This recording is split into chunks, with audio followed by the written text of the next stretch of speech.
സാധാരണ ഇപ്പോൾ ഒരു 1 മില്യൺ സബ്സ്ക്രൈബേഴ്സ് ഒക്കെ ഉള്ള അല്ലെങ്കിൽ ഒരു 100K മുകളിലൊക്കെ ഫോളോവേഴ്സ് വരുന്ന ആളുകളുടെ ലൈഫ് സ്റ്റൈലിൽ ഒരു ഭയങ്കര സ്കെയിലപ്പ് കാണാൻ പറ്റും, ഭയങ്കര ഒരു ഷിഫ്റ്റ് കാണാൻ പറ്റും. അവർ ഉപയോഗിക്കുന്ന ക്ലോത്ത്സിലായാലും ശരി, അല്ലെങ്കിൽ അവർ സംസാരിക്കുന്ന ഭാഷയിലും അവർ ഉപയോഗിക്കുന്ന പ്രോഡക്ട്സിലൊക്കെ ഭയങ്കരമായിട്ടുള്ളൊരു ഒരു ഒരു വേറെ തന്നെ ഒരു ഷിഫ്റ്റ് വരും. നല്ലതാണ് അത്. പക്ഷെ എപ്പോഴും നമ്മൾ അവർ ആദ്യമായിട്ട് കണ്ട ഒരു കാലം ഉണ്ടാവില്ല, അതിൽ വന്ന ഓഡിയൻസ് ഉണ്ടായിരിക്കും, അതൊരു കോർ ഗ്രൂപ്പ് ഉണ്ടായിരിക്കും. നിങ്ങളിൽ അങ്ങനെ വലിയ മാറ്റമൊന്നും ഞാൻ കണ്ടിട്ടില്ല ആ സമയത്ത്. ഈ സമയത്ത് ശരിയാണ്, വീഡിയോ ക്വാളിറ്റി മാറുന്നുണ്ട് കേട്ടോ ഡെഫിനറ്റ്ലി.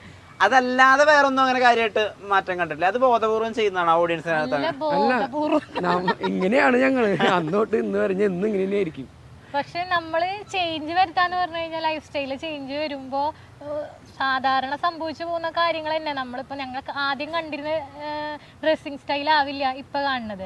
പക്ഷെ അത് നമ്മുടെ ഒരു മെച്യൂരിറ്റി കൂടുന്നതിനനുസരിച്ച് നമുക്ക് മാറ്റങ്ങൾ വരുമല്ലോ.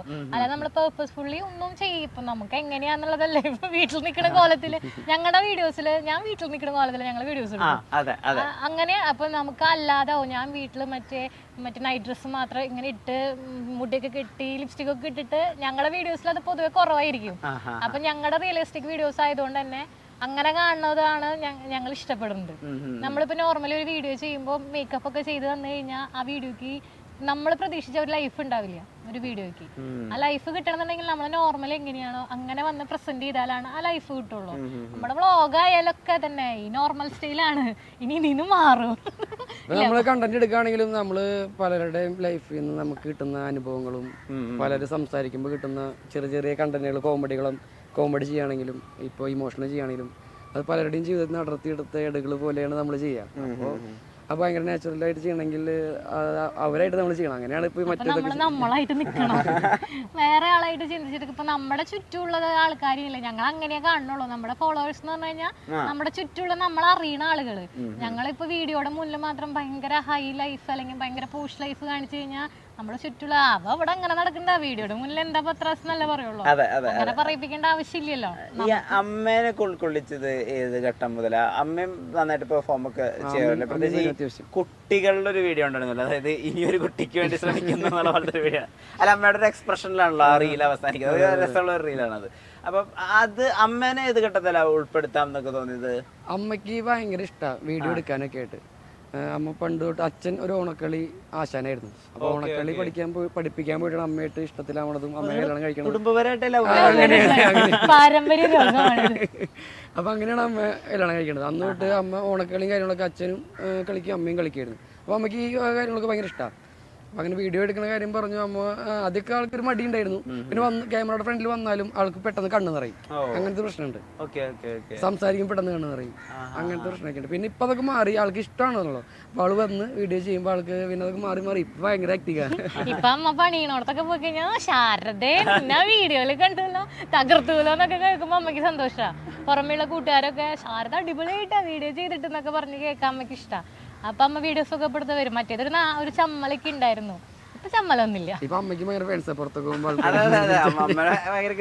പരിപാടികളൊക്കെ പുറമേയുള്ള ബാക്കിയുള്ള സെലിബ്രിറ്റീസ്, ഫിലിം റിലേറ്റഡ് ആയിട്ടുള്ള ആളുകള്, അവരൊക്കെ എപ്പോഴെങ്കിലും എന്തെങ്കിലും രീതിയിൽ നിങ്ങളുടെ അനുമോദനം അറിയിക്കുകയോ അല്ലെങ്കിൽ നിങ്ങൾ ചെയ്യുന്ന പരിപാടി വർക്കാണ്? ജോജി ചേട്ടൻ പറഞ്ഞിട്ടുണ്ട്. അത് മറ്റേ ആ സിനിമ ഏതായിരുന്നു, മറ്റേ പാലവും മറ്റേ ഇതുള്ളത്, ആളുടെ ഒരു പടം ഉണ്ടായിരുന്നു ജോസഫ്. ആ പാട്ട് മോൻ പാടിയിട്ടും അതിലത്തെ ഒരു ഡയലോഗൊക്കെ ആള് പറഞ്ഞിട്ടുണ്ടായിരുന്നു. അപ്പൊ അങ്ങനെ കുറച്ച് വീഡിയോസ് ജോജു റിലേറ്റഡ് ആയിട്ട് ചെയ്തിട്ടുണ്ടായിരുന്നു. അപ്പൊ ആ വീഡിയോസ് ഞങ്ങൾ ആൾക്ക് ഷെയർ ചെയ്ത് കൊടുത്തിട്ടുണ്ടായിരുന്നു. അങ്ങനെ ഷെയർ ചെയ്ത് കൊടുത്ത് അവൻ വോയിസ് അയച്ചിട്ട് ആള് തിരിച്ച് ഞങ്ങൾക്ക് റീപ്ലൈ വോയിസ് അയച്ചിട്ടുണ്ടായിരുന്നു. നല്ലതാന്ന് പറഞ്ഞിട്ട് റീപ്ലൈ അയച്ചിട്ടുണ്ടായിരുന്നു. പിന്നെ അതുപോലെ ഞങ്ങൾ ഫിനിക്സ് മൂവിയിലത്തെ ഒരു ഡയലോഗ് സംഭവം ചെയ്തിട്ടുണ്ടായിരുന്നു. അതിന് ഭയങ്കര സപ്പോർട്ടായിരുന്നു. അപ്പൊ അതിലത്തെ ആക്ടർ ഉണ്ടായിരുന്നു ചന്തുനാഥും, പിന്നെ അതിലത്തെ ആക്ട്രസും നമുക്ക് മെസ്സേജ് അയച്ചിട്ടുണ്ടായിരുന്നു. അവര് കമന്റ് ചെയ്തിട്ടുണ്ടായിരുന്നു നമ്മുടെ വീഡിയോസിന്. പിന്നെ നമുക്ക് മെസ്സേജ് അയക്കാൻ ഒരു ഡയലോഗ് ഉണ്ടായിരുന്നു, ഗണപതിനെ എടുത്ത് അതില് പണ്ടത്തെ ടിൻറ്റുമോൻ കോമഡിയാ. അതില് യേശു മാതാവ് വരുന്നുണ്ടെങ്കിൽ ഞങ്ങൾ അത് ഗണപതി ശിവനാക്കി. അത് കുട്ടിയെ വെച്ച് മാത്രം ചെയ്യാൻ അത് ഇപ്പൊ ഇപ്പോഴും ഓടിക്കൊണ്ടിരിക്കുന്ന വീഡിയോ. പിന്നെയും ഇങ്ങനെ ഫീഡിൽ നിങ്ങൾക്ക് അറിയാന്നറിയില്ല, ഇതാരൊക്കെയോ മുറിച്ചെടുത്തിട്ട് ഗൾഫിൽ വരെ ട്രെൻഡിങ് ആണ് ടിക്ടോക്കിലൊക്കെ. പിന്നെ അഭിലാഷ് പിള്ളൈ സാറ് മെസ്സേജ് അയച്ചിട്ടുണ്ടായിരുന്നു. അതൊക്കെ നമ്മൾ അങ്ങോട്ട് അയക്കുന്നതാണ്. ആളോടൊക്കെയുള്ള സ്നേഹം കൊണ്ട് അങ്ങോട്ട് അയക്കുമ്പോൾ നമുക്ക് ആ റെസ്പോൺസ് കിട്ടരുത്. നമ്മൾ ഈ ഒരു ഇങ്ങനെ കണ്ടിന്യൂസ് ആയിട്ട് വീഡിയോസ് ഒക്കെ ഇട്ട് അങ്ങനെ നിൽക്കുന്നതുകൊണ്ടാണ്. ഇപ്പം നിങ്ങളുടെ വീഡിയോസ് കണ്ടിട്ടോ അല്ലെങ്കിൽ നിങ്ങളായിട്ട് വളരെയധികം ചേർന്ന് നിൽക്കുന്നത് കാരണം കൊണ്ട് തന്നെ ആളുകൾ നെഗറ്റീവായിട്ട് പോലും ഒരുപാട് കാര്യങ്ങളൊക്കെ പറയുകയൊക്കെ ചെയ്യായിരുന്നു. ഇപ്പം ഈ പ്രഗ്നൻസിയുടെ സമയത്തുണ്ടായിരുന്ന കാര്യങ്ങളൊക്കെ തന്നെയും നിങ്ങൾ ശ്രദ്ധിക്കാതെയാണ് പ്രഗ്നൻസിക്ക് പ്രശ്നം പറ്റിയതെന്നൊക്കെ ആളുകൾ Q&A-യിലൊക്കെ വന്ന് ചോദിക്കുക അല്ലെങ്കിൽ പറയാന്നൊക്കെ പറയണ്ടല്ലോ. ഇത് നമ്മൾ വൺസ് ഈ കണ്ടന്റ് ക്രിയേഷനിലേക്ക് ഇന്നായി കഴിഞ്ഞു കഴിഞ്ഞാൽ പിന്നെ നമുക്ക് ഒരു വിധപ്പെട്ട കാര്യങ്ങൾ വല്ലാതെ അങ്ങ് പ്രതികരിക്കാനും പറ്റില്ല. കാരണം നമ്മളും ഒരു ഉത്തരവാദിത്തപ്പെട്ട സ്ഥാനത്ത് നിൽക്കുകയാണല്ലോ. ആ സമയങ്ങളൊക്കെ എങ്ങനെ കടന്നു പോവുക? നമ്മള് സ്റ്റാർട്ടിങ് നമുക്ക് ഈ പറഞ്ഞ പോലെ ഇതെന്താണ് സോഷ്യൽ മീഡിയ, എങ്ങനെയാണ് സോഷ്യൽ മീഡിയ എന്നൊരു അറിയാത്തൊരു ടൈം ഉണ്ടായിരുന്നു. ഞങ്ങൾ സ്റ്റാർട്ടിങ്ങിൽ ഒരു റീല് ചെയ്തിട്ട് ഒരു വ്ളോഗ് ചെയ്തിട്ടുണ്ടായിരുന്നു.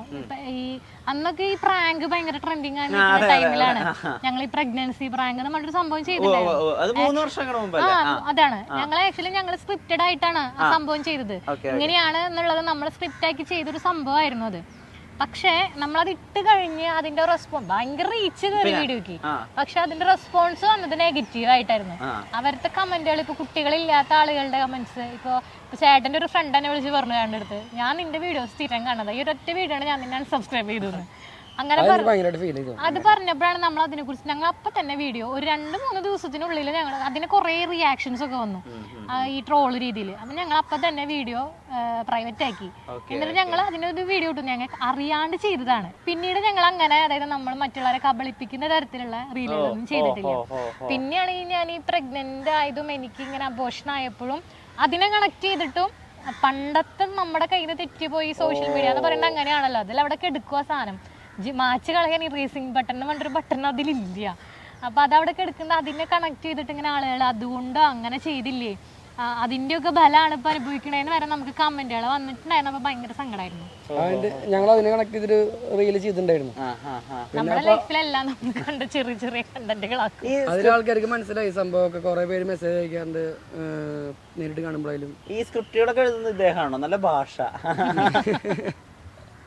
സ്ക്രിപ്റ്റ് ഓൺ വോയിസ് കണ്ടന്റ് ഒക്കെ ചേട്ടൻ നമ്മുടെ ഓരോ കാറ്റഗറിയാണ്. ഇവിടെ ഓൺ വോയിസ് മൂവി റിലേറ്റഡ് ഒക്കെ സംഭവങ്ങൾ അവിടെ നിന്ന് വരും. പിന്നെ നമുക്ക് സംസാരിക്കുന്നതിന്റെ ഇടയിൽ നിന്ന് എവിടെന്നെങ്കിലും ഒക്കെ എന്തെങ്കിലും ഒരു സാധനം കിട്ടും. ഇപ്പൊ നമ്മൾ ഈ അടുത്ത് ചെയ്തിട്ടുള്ള വീഡിയോ ഞങ്ങള് എന്റെ അമ്മേടെ വീട്ടിലേക്ക് പോയപ്പോ അമ്മേടെ അടുത്ത് സംസാരിച്ചുകൊണ്ടിരുന്ന ഒരു പ്ലോട്ടിന്ന് വന്നിട്ടുള്ള സംഭവമാണ്. അത് ശരിക്കും ഒരാളുടെ ലൈഫാണ്. ഞങ്ങൾക്ക് നേരിട്ട് അറിയാവുന്ന ഒരാളുടെ ലൈഫിൽ നിന്ന് ഒരു ഫോൺ കോള് പിടിക്കണം. അപ്പൊ നമ്മൾ ചിന്തിക്കുമ്പോ നമ്മുടെ ചുറ്റും അങ്ങനെ കുറെ ആളുകളുണ്ട്, ഒരാളെന്നല്ല ഇഷ്ടംപോലെ. ഞാൻ പറഞ്ഞു അത് റീലാ, നേരിട്ട് തലമണ്ണ പൊട്ടിക്കും, അത് വിശ്വസിച്ചിരിക്കുന്നു. അത് വെറും റീല് മാത്രം. ഞാനിങ്ങനെ ഈ കണ്ടന്റ് പറയുമ്പോ ചേട്ടൻ ഞാൻ പറയാ അത് റീല്, ഇത് വേറെ. ഞാൻ വരുന്നുണ്ടെങ്കിൽ ഒലക്കെടുത്ത് തലമണ്ടടിച്ച് പൊട്ടിക്കും, അത്ര ഉണ്ടാവുള്ളൂ, വേറെ അവിടെ ഒന്നുമില്ല. പക്ഷെ അങ്ങനെയുള്ള ആളുകളും ഉണ്ട്. അപ്പൊ അതിൽ നിന്നാണ് നമുക്ക് അതങ്ങനെ ചിന്തിക്കുമ്പോ ഒന്നും പറയാൻ പറ്റാണ്ടും പോണ കുറെ ആളുകളുണ്ടായിരിക്കും. അപ്പൊ അത് നമുക്കൊരു കണ്ടന്റ് കിട്ടി. അങ്ങനെ സംസാരിച്ച് വന്നപ്പോ കിട്ടിയൊരു കണ്ടന്റ് ആണ്. അത് ഞാൻ പറഞ്ഞു നേരത്തെ, നമ്മള് വീഡിയോ എടുക്കണത് പലരുടെയും അനുഭവത്തിൽ നിന്നൊക്കെയാണ് നമ്മൾക്ക്. അപ്പൊ എല്ലാവർക്കും പെട്ടെന്ന് മനസ്സിലാവും, കണക്ട് ആവും. ജോലി കഴിഞ്ഞ് വരുന്ന ബിഎസ്എൻഎല്ലിലെ ജോലി കഴിഞ്ഞ് വരുന്ന ബാക്കിയുള്ള സമയത്തും അല്ലെങ്കിൽ ഈ സൺഡേസിലൊക്കെ അല്ലേ ഷൂട്ട് ചെയ്യാം. ഇത് കുറച്ച് ഹെക്ടിക് ആയിട്ടുള്ള ഒരു പണിയായിട്ട് തോന്നാറുണ്ടോ? അതായത് നമുക്ക് ഫ്രീ ടൈം ഒന്നും കിട്ടുന്നില്ല, അങ്ങനെ തോന്നിയിട്ടുണ്ടോ? ഞങ്ങളെ സംബന്ധിച്ച് ഞങ്ങൾക്ക് ഇവിടെയാണ് ഞങ്ങൾ ഭയങ്കരമായിട്ട് എൻജോയ് ചെയ്യണത്. ഞാന് പുറത്തൊക്കെ ഒരുപാട് പോയി ഇങ്ങനെ പണ്ട് കറങ്ങി അടിച്ച് നടക്കുന്ന ആളാണ്. പക്ഷെ നമ്മൾ ഈ സോഷ്യൽ മീഡിയയിലേക്ക് വന്നപ്പോൾ തൊട്ട് കൂടുതൽ ടൈം നമ്മൾ ഇതിനു വേണ്ടി